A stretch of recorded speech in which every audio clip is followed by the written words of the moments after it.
Welcome back to the SmallSat Revolution, powered by GomSpace. I'm your host, Frank Falkert. I'm joined today by Carlos Niederstrasser. Carlos is a senior mission architect with Northrop Grumman, calling in today from Reston, Virginia. Carlos, welcome to the program. Thank you, Frank. Thank you for having me.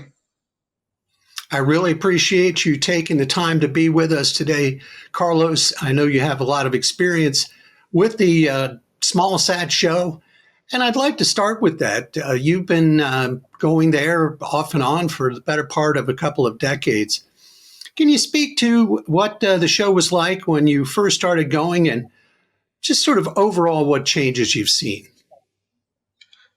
Absolutely. But actually, let's first start with what hasn't changed, because I think that's even more important than how it's evolved. From the very beginning, SmallSat has been a very small collegiate atmosphere of a group of people that had a shared interest in making satellites much smaller while still retaining the functionality and capabilities of their much larger cousins. And so I think that true collegiate family of people who always felt like they were doing something a little bit different has been there from the very beginning of the conference. Now, what has changed is that across the last 2 decades, the popularity of SmallSats has now, or the usefulness of SmallSats has now been proven. Back when the SmallSat Conference started, no one really believed that small satellites could do much of anything other than maybe serve as small toys or technology demonstrators. That is no longer the case. Everyone will gladly acknowledge that there's definitely a place in the industry for small satellites. And as a result, the interest in the Small Satellite Conference has similarly increased. And what we're seeing now is a much larger audience, a much more diverse audience in terms of not just universities, but small companies, startups, large companies, established aerospace players, the government, both military, civil. Everyone has really bought into the idea that small satellites are here to stay and that they can greatly contribute to the industry. So would you agree that a lot of the people and verticals that you just ticked off were not present at your first visit to the SmallSat show? It was much reduced. I think I would have called it a coalition of the believing or of the believers. Folks who really felt that there could be a difference with small satellites, and they might have been across a wide variety of the industry, but it was just a handful of individuals, a couple hundred. They all knew each other. They all hung out together. They all talked together, and they all had that shared goal of establishing small sats as a viable solution. You know, I've heard that echoed many times as far as the collegiate atmosphere. And you said, did you say a coalition of the believing? Yes. Yeah, I like that. It's sort of it's almost like a band of brothers and sisters there who believed in this. And then your faith obviously has been paid off over the years. Now, relative to your role at Northrop Grumman, how does that intersect with the SmallSat world? So I am primarily a system engineer supporting business development throughout the Northrop Grumman space sector. And so small sats, and for that matter, large sats, are all a part of a broader portfolio of solutions that we can offer our customers. So I've always had an interest in the industry, and I take that knowledge from the small satellite development, the new technology developments, the new advancements, and bring that into what I might be working on within Northrop Grumman. I see.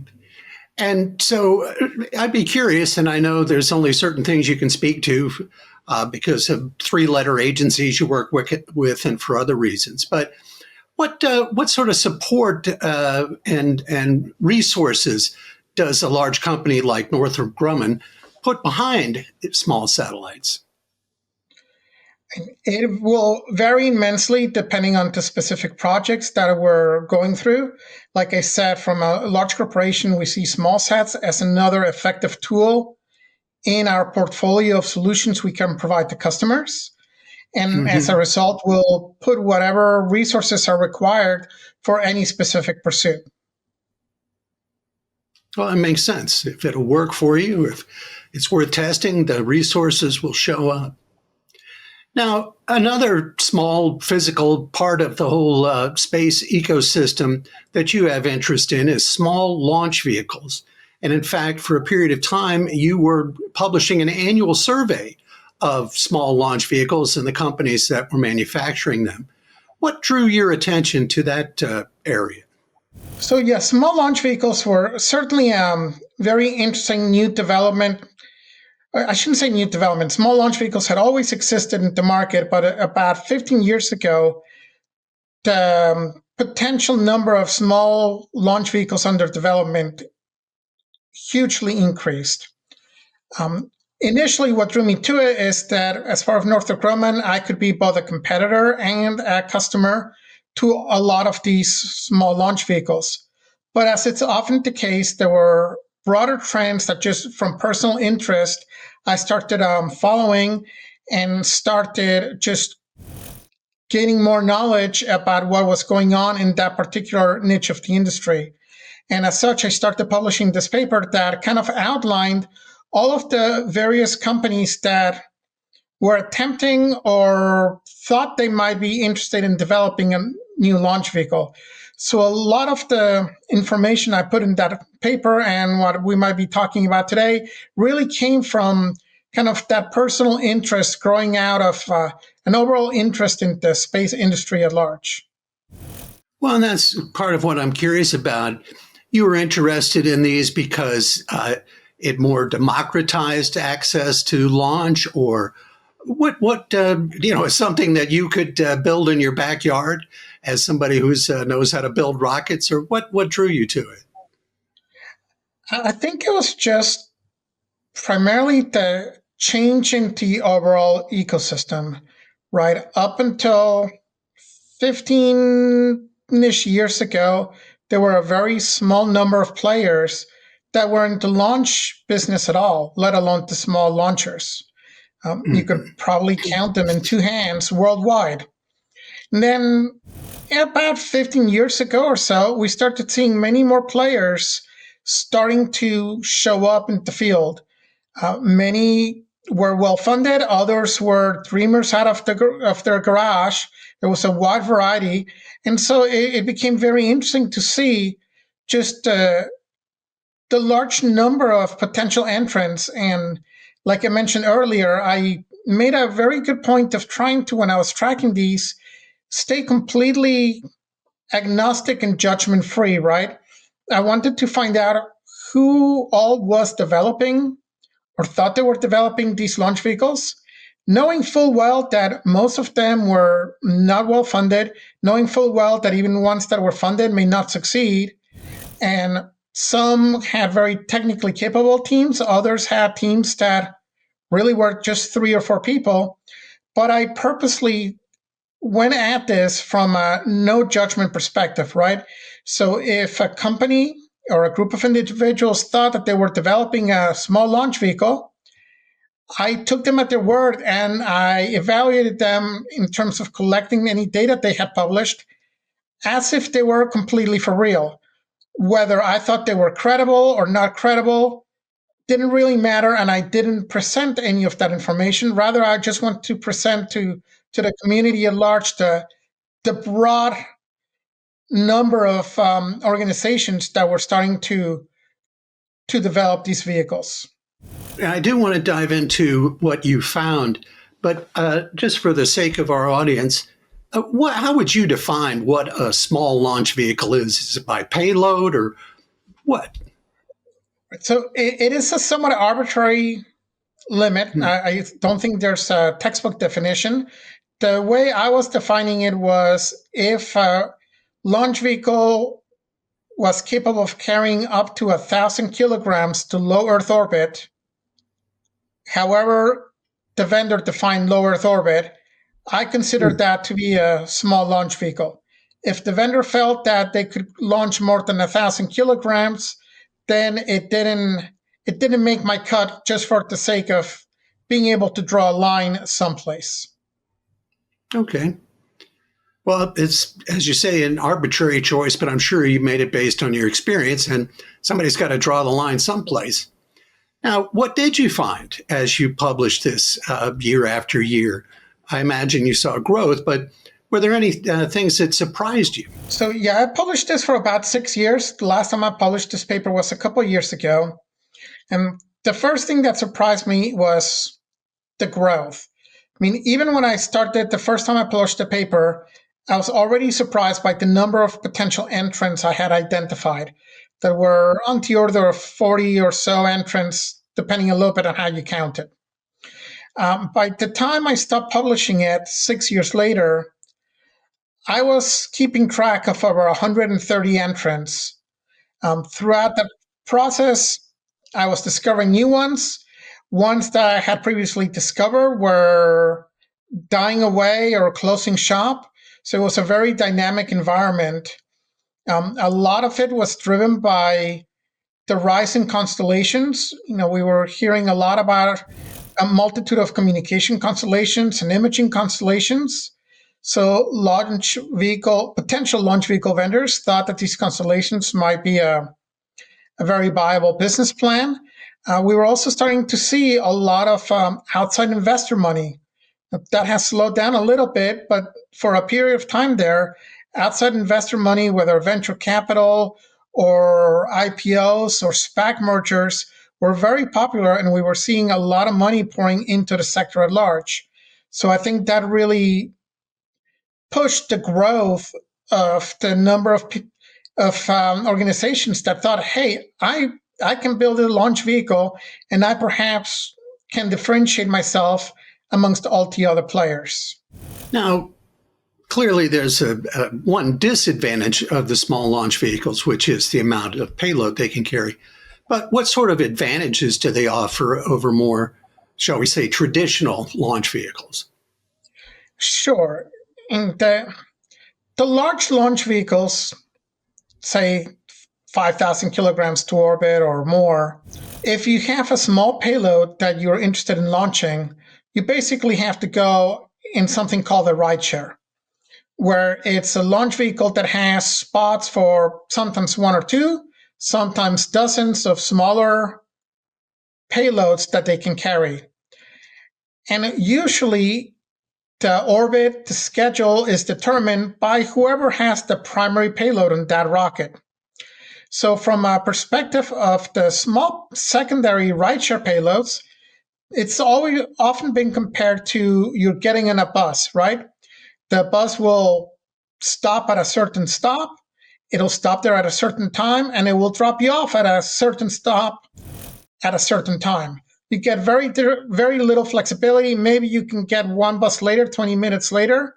Maybe you can go to one stop or the other stop, but that's about the limit of your flexibility. So the goal for the small launch vehicles has always been, what if I have a small payload, but I don't want to get on a bus? I want something more akin to an Uber, where I get to dictate when I launch, which orbit I'm going to, and I am kind of the master of my own destiny.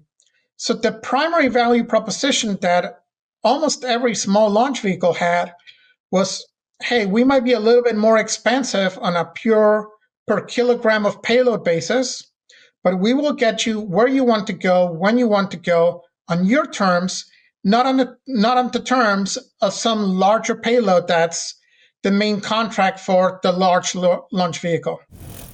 You've reminded me of a conversation I had recently with Barbara Braun from the Aerospace Corporation. And she was talking about how when you have rideshare launch vehicles, that everybody has to play nice together. And as you say, whoever is the biggest payload drives the bus, and everybody else has to make sure that they're not going to interfere with that mission. I can see where, for lack of a better term, it would give whoever's payload, the mission manager, a little bit more flexibility and freedom of action. Is that a fair statement? Absolutely. Uh, like I said, you're not reliant on the large payload. In a rideshare, if the large payload has some sort of delay, and in our industry, we often have delays. If the large payload has a delay, all the secondaries will have to sit waiting for the large payload to be ready because they're the ones that paid the lion's share of the launch services money, right? Yeah. Conversely, if you're a small payload and you have a delay, the bus is not going to wait for you. The bus will leave the station and you're left having to catch the next bus or figure out whether you can catch the train.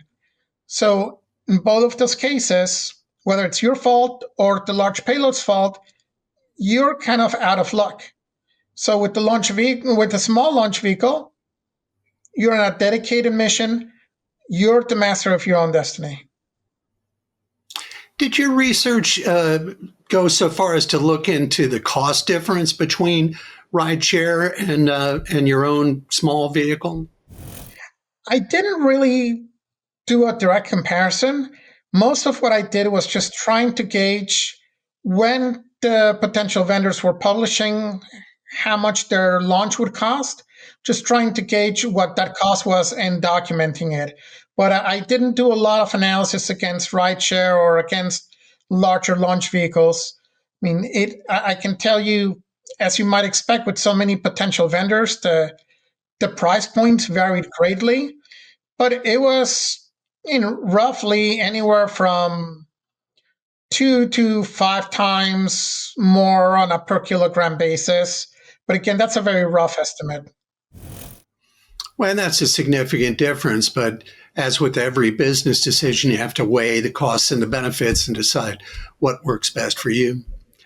Now, Absolutely, yes. these small launch vehicle manufacturers, are there any names that we would recognize? For example, are there large public companies that have a division they're standing up to do this? Or are those larger companies primarily looking for acquisition targets? Or are they just partnering with them and hiring on to have their payloads launched? Of the ones I was tracking, which was kind of the new wave, right? There were a small handful of small launch vehicles back in the late 90s and even the early 2000s that might have been, some of them were by larger companies. The great majority of the smaller launch vehicles I was tracking were all primarily by smaller companies, oftentimes startup companies. And one of the things that was very unique is that it wasn't just in the United States, you were seeing this across the world. I was tracking launch vehicles from the UK, from Australia, from Korea, from Japan, from India, from China. Sometimes, as in the case of the Chinese rockets, there was more government involvement. In other times, there were very much 100% pure commercial entities. And that begs the question, and it's just something you and I spoke about previously, about the launch sites. What I would imagine that in congruence with the rise of the vehicles, more and more sites are coming forward as potential places to launch a rocket from. That is correct. So you can almost see the train of thought here, right? We started seeing the increase in number of constellations, along with the very large number of CubeSats that were being developed. That in turn led to many companies thinking, hey, I can develop a small launch vehicle that would service the constellations and the smaller CubeSat type satellites. And then as a result, the natural evolution, more entities also started saying, well, it would be nice if we had more launch sites. Sometimes they were done for national pride.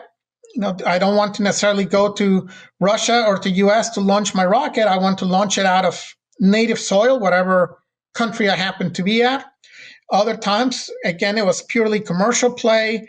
Yes, I want to go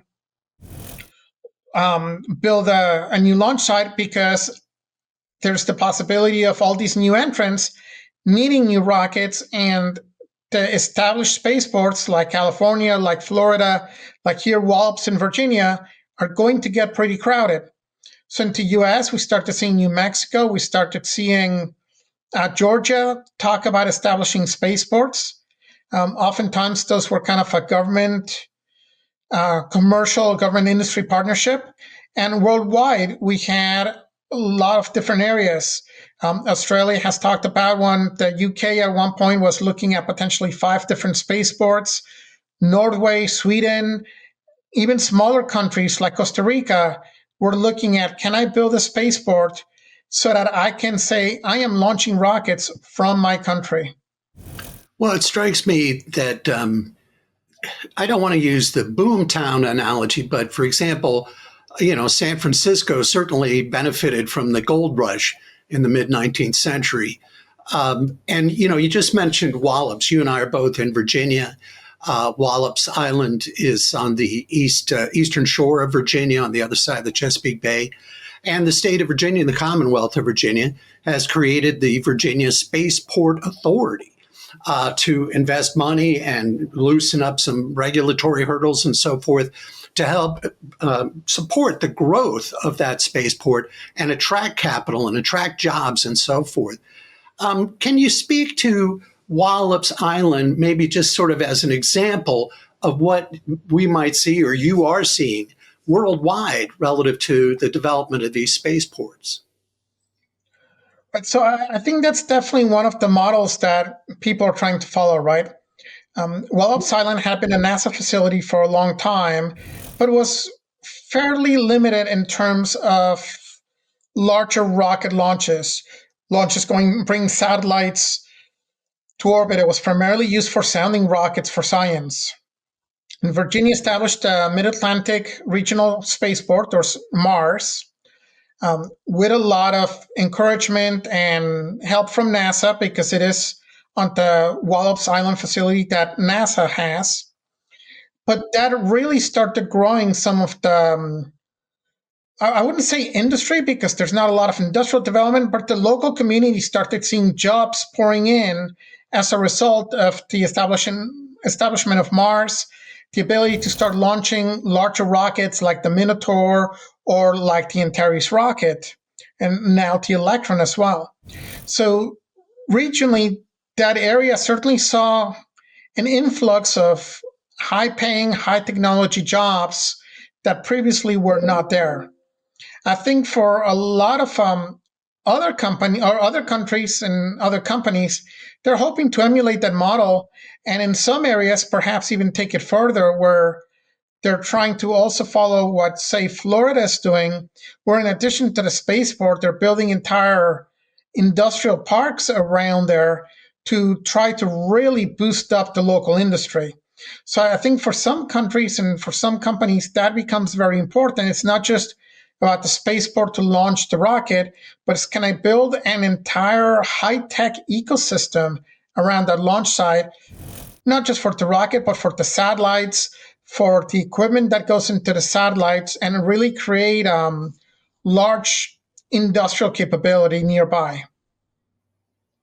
And that makes perfect sense. And certainly the idea of attracting high-tech, high-salary jobs to, to pay a lot of income taxes to the local states and so forth. That as well. Now, you've seen all these changes with the small spaceports, the small launch vehicles and so forth. And all of us over time see boom and bust cycles. What do you foresee happening in the near future with both the spaceports and the small vehicles relative to, you think they're going to continue to grow on the path they are now? Will we see consolidation? Do you have any idea what you think will happen? So, I don't want to go out on a limb and make too many predictions, but there's some things that you can certainly look at. I mean, it was very clear, it is still very clear, that there's certainly too many people trying to do the same thing. So there's no way that everyone who's trying to develop a new launch vehicle or a new spaceport will ultimately be successful. Investor money is limited, and it maybe has slowed down a little bit the past couple of years. The technology, as you often see mentioned, whenever something blows up, space is hard. A lot of these companies are not well capitalized to be able to support full development of a launch vehicle, let alone a potential launch vehicle failure, right? Oftentimes, the first rocket is not successful. So you definitely are not going to see a huge boom with all of these 100 plus companies suddenly selling you rocket launches 10 years from now. But I think there'll continue to be a lot of growth. I think, like we started off the conversation, the value of small satellites, whether it's for science, for national security, or for communications, the value of small satellites has been proven, no question about it. From a launch vehicle perspective, where exactly the balance would lie between small, more responsive launchers versus large aggregator rideshare launches, I think that's still an open question, and I could see it going either way. A lot of it will depend on the ultimate customer base. Like you said, what's the business proposition for getting up there quickly on my own terms? The government will have a role to play in it. We've heard a lot about responsive space. Responsive space often relies on smaller satellites and smaller launchers. Will responsive space become kind of the go-to answer for the government's hard problems, or will it just become a small specialist need? I think those are all open questions that you should be looking at and to really try to gauge where we might end up 10 years from now. You touched on a number of things there that make me want to go down this rabbit hole and that rabbit hole, but I'll just stay with this. You were mentioning that over time, investors lose their appetite for spending money on rockets that blow up. And I was speaking to a person who's involved in the capital markets, and he said that investors are no longer interested in funding science experiments. They're looking for profitable business models. And so they're willing to let somebody else lose their money on something that doesn't work, as long as everybody else learns from it and something that does work comes forth. Now, let's go back to talking about the SmallSat Conference. You yourself, as a student, were recruited by Orbital Sciences at the SmallSat Conference. Isn't that correct? Indeed, yes. So Orbital Sciences Corporation, which is now part of Northrop Grumman, has always had a very strong presence at the Small Satellite Conference. And I went there as a graduate student. I was demonstrating a small student satellite that we were building at Stanford University at the time. In many ways, that satellite was the predecessor of the CubeSats. And during that conference, I was approached by a couple engineers from Orbital Sciences and said, hey, once you graduate, you've got all the right skill sets. You've been working on satellites while you're in graduate school. We would love to have you. Wow. That must have been a very exciting moment. It was. It absolutely was. But, it really spoke a lot to the importance of the small satellite conference to the industry at large, but also to the importance of what a lot of universities are now doing, but at the time only a very small handful were doing, which was allowing their students to have hands-on experience building real satellites that would fly in space. Mm-hmm. And you spoke earlier about the collegiate atmosphere at the conference. In addition to that, are there any other special aspects of that particular conference that makes it so suitable for industry and academia to come together and for students, undergraduate and graduate students, to find jobs? I think just by design, the conference was always firmly anchored in both industry and academia. Up until last year, the conference was always hosted at Utah State University in Logan, Mm-hmm. Utah. So it had its roots right there at a university. A lot of the original founders came from universities like Stanford, like Weaver State, and a lot of the small satellite work was being done at universities. But industry was also, like I said, there were corners of industry where there were the true believers who were always interested in small satellites. And so it became a natural ground for exchange of information between kind of the academic and the industry world. The conference was always also very welcoming to students, not only through the usual student rates, but they host an annual student scholarship competition where some students can present papers to try to win a scholarship. They accept student papers in their main technical tracks, in their poster sessions. So that really encourages students to come to the conference. And because, again, maybe it's a little bit less formal, more laid back conference, students feel very comfortable going to the conference. It doesn't feel quite as business oriented as some of the larger conferences. So you end up getting a very strong academic presence along with a strong industry presence. You know, it's interesting you mentioned that it's a little more chill, shall we say, and it makes the students feel more comfortable. Do you get the feeling that maybe some of the executives and others take a little starch out of their collars as well when they come to that conference? Oh, absolutely. I think, I mean, you really get everyone, right? From the students to we've had deputy administrators of NASA, we've had the director of the NRO.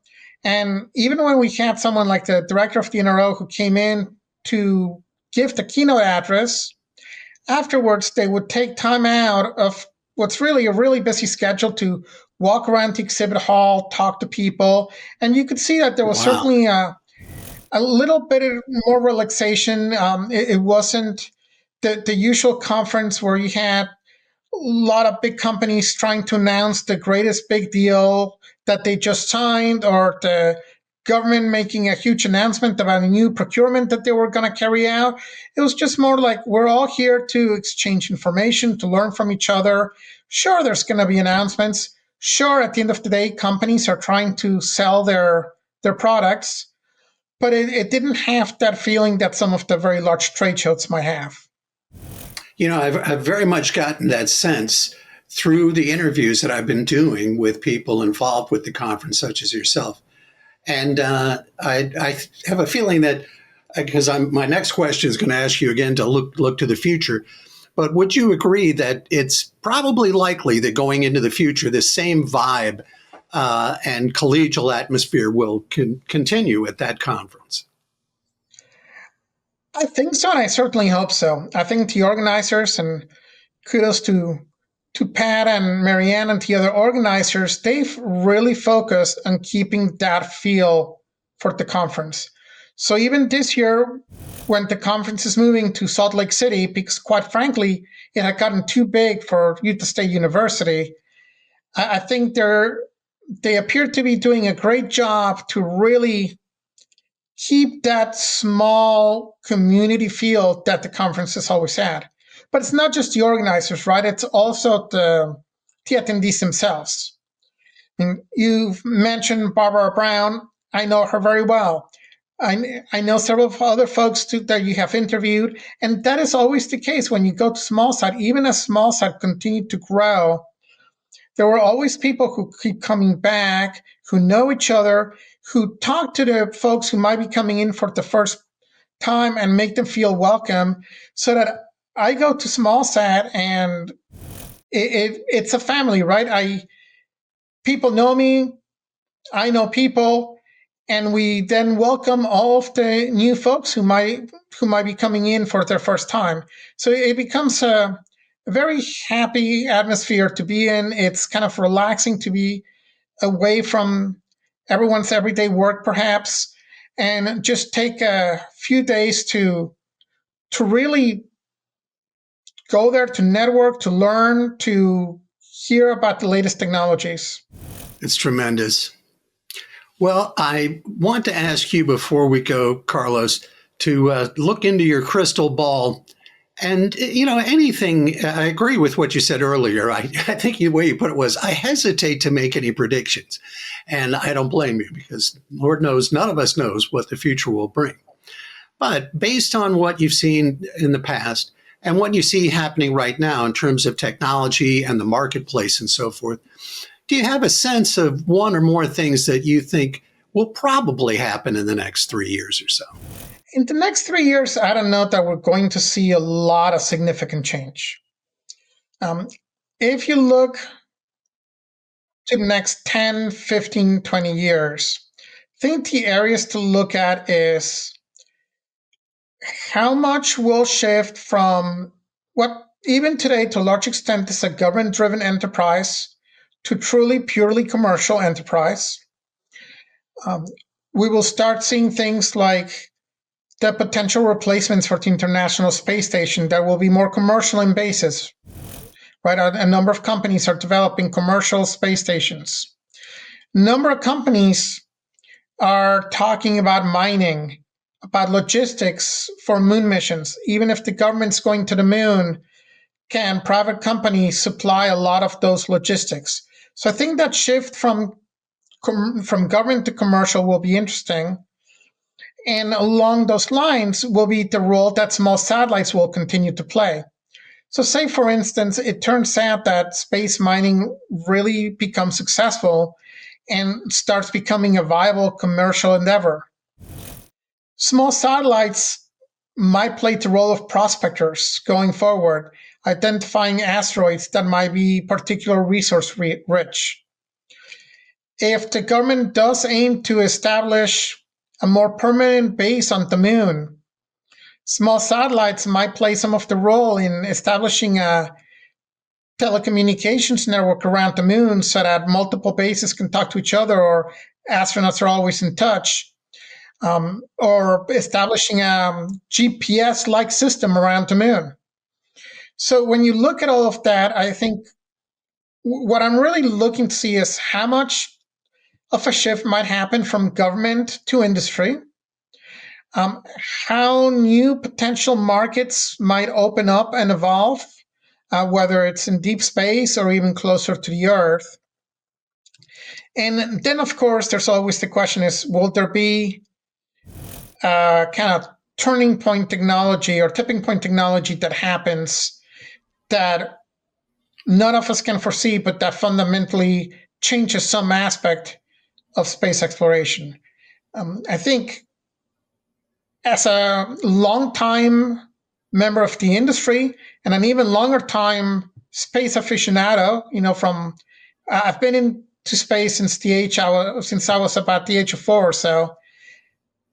I think that's where the potential excitement comes from, is what could just suddenly drastically change the way we're doing some of the stuff in space over the course of the next 10, 20 years.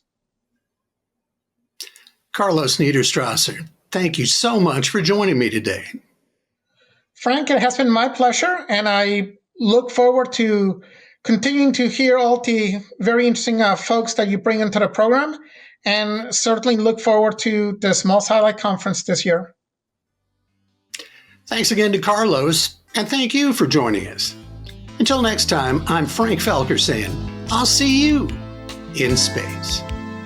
The SmallSat Revolution podcast is powered by GomSpace. With platforms, components, systems, and services to meet every SmallSat requirement, GomSpace brings their innovative technologies and a flight heritage of over 2,000 successful deployments to your next mission. GomSpace, leading the SmallSat revolution. Learn more at GomSpace.com.